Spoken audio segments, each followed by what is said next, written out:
So, ladies and gentlemen, I really wanted to have a discussion on this particular topic because I came across a video from somebody that you may be familiar with, you may not, but they go by the name Sargon of Akkad. Yeah, it's a blast from the past. Gamergate 1.0. Well, the topic that they put out is called Gamergate 2.0. And I watched this entire video, and it's very, very interesting his perspective.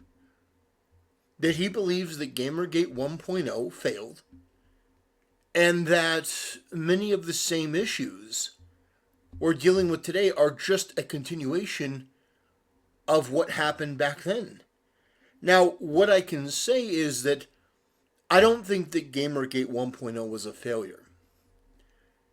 I think that they didn't accomplish everything they wanted to accomplish, but it revealed a lot of the corruption in the gaming industry that they have not been able to put that genie back in the bottle. What we have learned from Gamergate not only was that there are a lot of people within the content community spaces that were duplicitous and dishonest and didn't have the back of gamers, like, for example, Angry Joe. Angry Joe was a prime example. People thought for sure Joe gets us. Joe is one of the people. He's going to have our back. And no, he had the backs of the corporations, of the woke establishment, the woke mob. He constantly attacked and vilified gamers. And people were really wanting to get him on board. They had a lot of faith because he had done a good job critiquing games, but when it came to wokeness, he had a major issue where he didn't want to side with gamers. He felt like gamers are beneath me, gamers are misogynistic. That was his response to every topic. And I'm using him as an example, but this was what happened with a lot of people. They did not want to side with gamers. But now, a lot of people have been the biggest champions of gaming and Gamergate, like, for example, Mark Kern. Mark Kern was not Gamergate in the beginning. Not at all. He was neutral. He was like, I don't know what's going on here. I've got no idea. And the left pushed him into being this based, Giga Chad that we, enjoy today. They pushed him into it by being insufferable, insane, narcissistic, demonic scumbags. But I think it's very, very fascinating, Sargon's position here. I don't necessarily agree with it, but I like the way that he goes into it and shares his perspective, because while I may not agree, I do appreciate his point of view, and there is a lot of merit to what he's saying. So, without further ado, I'm going to play a little bit of this video, and I'm going to comment where I see fit. But yeah, this is a great video from Sargon of Akkad, a blast from the past. Of people asking me my opinion on Gamergate 2, as much has been made of Gamergate in the 10 years since it happened, but little understanding has been gleaned from it. These are my thoughts. While it started from a small and personal affair, it revealed a set of cultural fracture lines which broke apart into warring factions, which were of course much greater than any one individual. To say that Zoe Quinn was responsible for Gamergate is to say that Franz Ferdinand was responsible for World War I. The issue has been caused by a parasitic class of woke activists who had infiltrated the institutions of the industry and had set about reshaping it to fit their ideological agenda. Without relitigating the numerous problems of modern progressive ideology, this class of activists despise straight white men and take pride in degrading and immiserating them. Does it sound familiar? We're dealing with that very same thing. In fact, I just did 2 videos on people within the gaming industry feeling comfortable, more than comfortable, feeling emboldened to go out there and spread this sort of just absolutely terrible rhetoric. And you have people like me who have been around long enough to know why they're doing it, but then you have people like Asmongold who are discovering this for the first time. And they're confused. They're like, I don't understand. Why are these people saying these awful things? And his conclusion is that, well, it's a bunch of rogue individuals who, are in positions of authority, not really being able to admit the full scope of what we're dealing with here. Probably because he's on Twitch and he's afraid that they're going to cancel him because Twitch is run by just some of the most brain dead communistic scum that I've ever seen. Like the CEO and all the people there. There's no way that you could run a company that poorly and not be one of these, Discord moderator types. One of these people like, oh yeah, Trump is, the big bad. What's really fascinating though is that this is not a new issue. This is from May 17th, 2012. So when you find people that talk about it today, like, wow, this is a problem, this has been going on for a long, long time, and it's being pushed back on even today. I think more vociferously today. You have more people that are willing to call this out, and I think that's a very good thing. I think that's an encouraging sign that a lot of these people have been exposed. They have the institutional power. They do. But they have damaged so many franchises and burned so many bridges and done so much to expose who they are that their tactics that once worked no longer work. I don't think we're going to get another episode of SVU about Gamergate 2.0. I don't think the mainstream news is going to cover it wall to wall like they did, bringing on Brianna Wu and Anita Sarkeesian. I think that the media itself has taken a pounding, and I think Gamergate can be proud that they were partially responsible. Did they finish the job? No. But with this reemergence of, if you want to call it Gamergate 2.0, fine. It's not Gamergate 2.0. What it is the evolution of Gamergate, where it doesn't have a name. It's not this thing that's, that's defined. It's not a group. It's a set of beliefs. It's a set of ideas that are permeated even to people like Asmongold. I don't like what these people on the left are saying. Like, for Asmongold, who is somebody on the left, and I use him as an example because he's the one talking about it, but for somebody like him to notice this and call it out, even in the way that he does, where I may not be the biggest fan of how he calls it out, it's just a personal, preference difference. The fact that he's calling it at all, the fact that you have people like Dr. Disrespect going out online and saying, yeah, I'm not down with this pronoun game. I think it's ridiculous. Dr. Disrespect go, oh, you got pronouns in your bio? Like you're a joke. There is a much, much bigger coalition, loosely connected. And they're not people who are ideologically connected. Don't make that mistake. This isn't like, oh, Dr. Disrespect is going to, be down for... No, what it is that people have had enough of this stuff. They don't like it. Look at Tyrone Magnus. Tyrone Magnus is a huge YouTube channel. He used to be down with a lot of the woke stuff. And I'm not saying this to disparage the guy, but I remember watching a video, and again, no disrespect to Tyrone. He's evolved so much on this. But I watched probably one of the cringiest videos where after Trump got elected, Tyrone did a video where he's like, oh, I walked through the store and people were, had a different attitude towards me. They're like, I'm so sorry. Almost like, Trump's elected, so I'm going to be, like I'm going to be kidnapped because I'm black. Like there was this narrative out there that, was put out by people like, oh my God, Trump's elected. Like, what could this mean? And then now, I mean, Tyrone is like, he's not coming out in support of Trump, but he does reaction videos to Trump's speeches and stuff, which is hilarious because Trump is hilarious. I mean, look, Trump is like a 90s Democrat. He's not this fascistic, like Adolf Hitler wannabe. He's just not. That's propaganda. That's politics, unfortunately. But his attitude, Tyrone Magnus's attitude, has completely changed.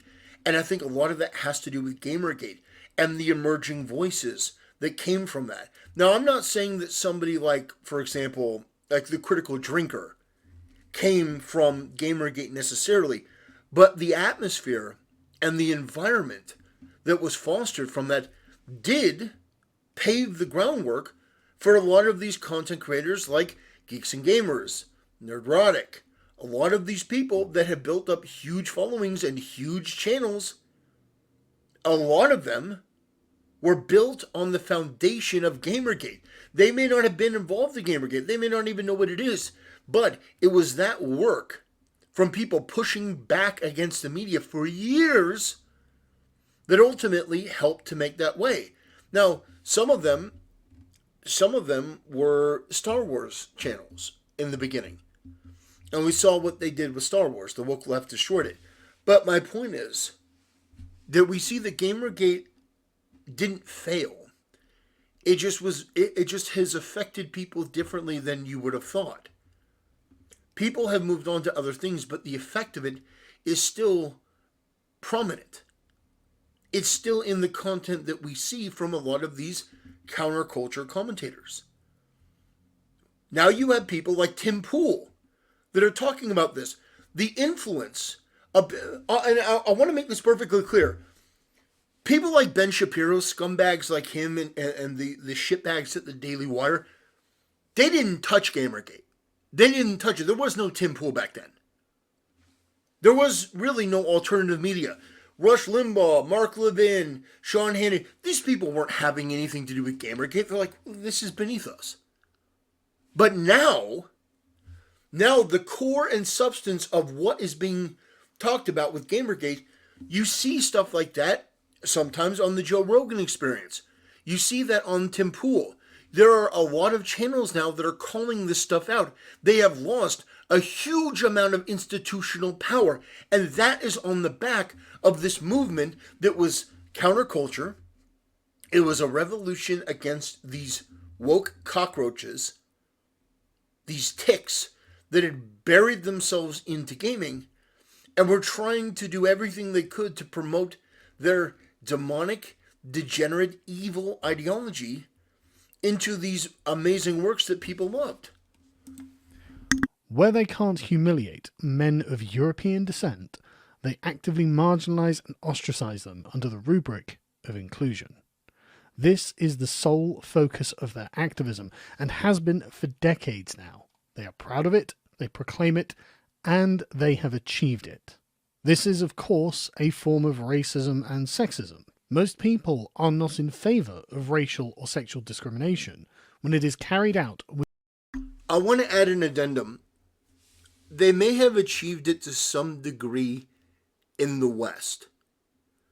In Western studios, yes, they do make their female characters look hideously ugly and usually overweight and just gross, mannish looking.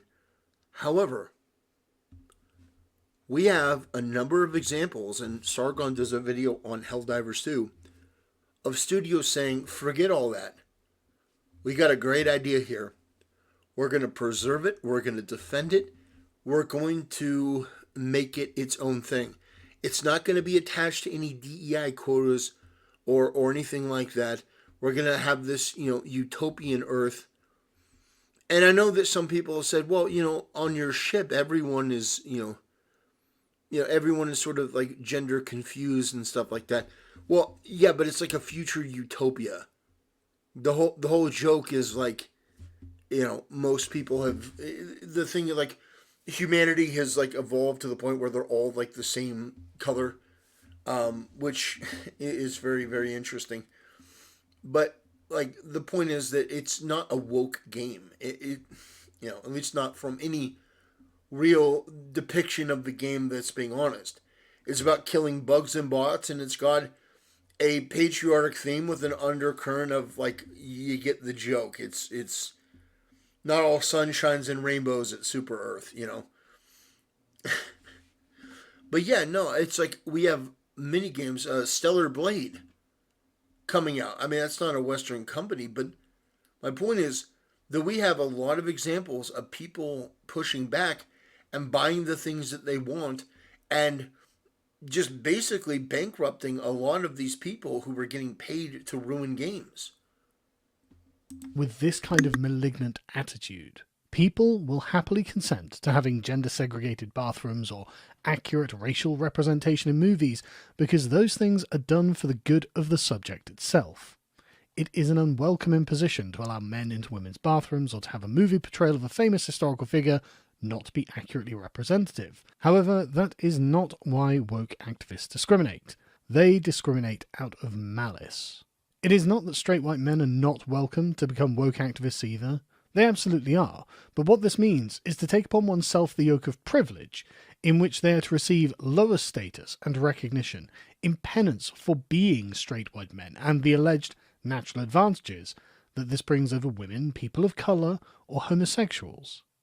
Whether such advantages exist is highly questionable, especially when compared to the kind of men that tend to join the woke coalition, but these men are content to accept their moral inferiority and self-abnegation as the ritual humiliation which allows them to take their place at the bottom of the hierarchy of the woke tribe. This door swings both ways.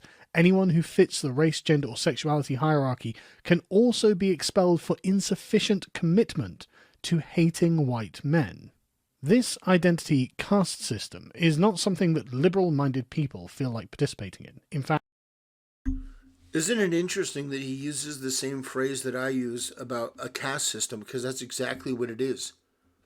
They want to implement a caste system based on immutable characteristics, on things that you can't control. They usually base it on, your skin color, not your race. So, like, for example, Tim Pool, they would deem Tim Pool to be white even though he's 50% Asian. They'd say, oh, Tim Pool's white.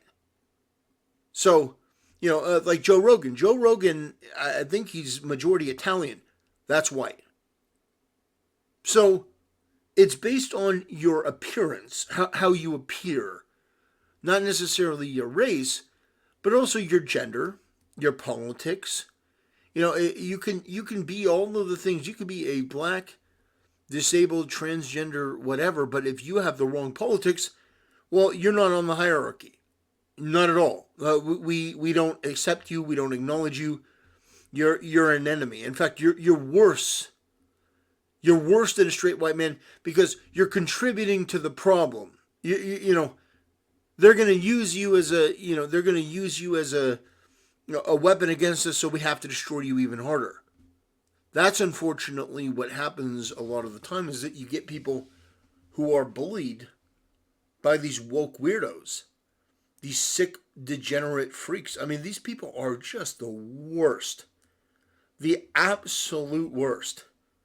And they treat people with this inhuman level of cruelty. Like, you watch the way they treat other people, even who are within their own group, and it's just brutal. These people have no compassion. They have no empathy. These are not people who can make friends. These are people who make temporary, convenient allies. And they always have to be looking over their shoulder because somebody else will be more than happy to tear them down for a little bit of clout. That's how this caste system works. You tear each other down like crabs in a bucket in order to try to ascend to the top. It's repulsive. in fact, it is repugnant to them. Most people hold a much more egalitarian view of personal interactions and feel that they should treat others as they themselves wish to be treated. Most feel that it is a person's merit that should be rewarded, and the way they act towards others is the appropriate metric by which to make character judgments. It is the imposition of the identity caste system on a group of people who did not wish to participate in it that is the root cause of Gamergate. In August 2014, a series of articles were published by the parasite activist class which attacked the dissidents in the... I like that a lot. The parasite activist class. That is really, really, really good. The parasite activist class. only way they knew how, through their identity, which was interpreted as a kind of slave identity in which pathetic, weaselly, straight white male gamers were incapable of grasping the propitious moment in which they found themselves to become beacons of progress for this new moral order. And thus began a guerrilla war between the activists and the dissidents, with the activists occupying the institutions and seats of power, and the dissidents having a large base of disaffected gamers from which to draw aid and succour.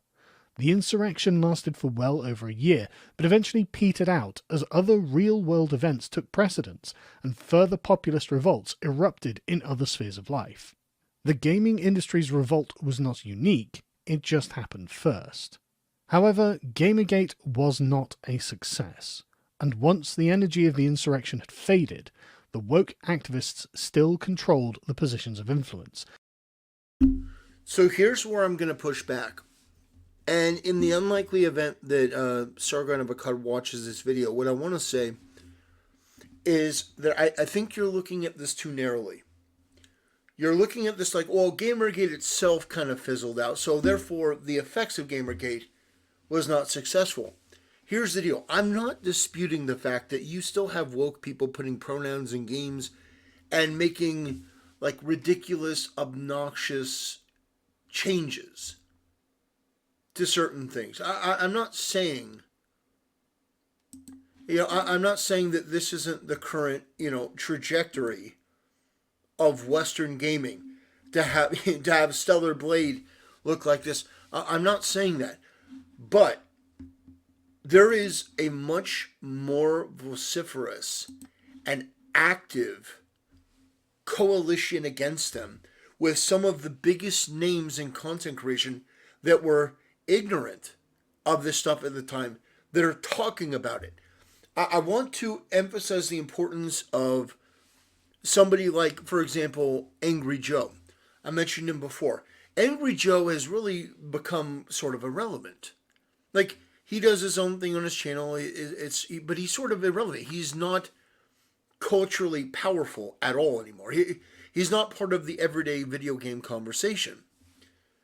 Polygon and Kotaku and a lot of these other companies, they have plummeted in viewership. In fact, there's a goddamn mutiny going on at, was it Polygon or Kotaku?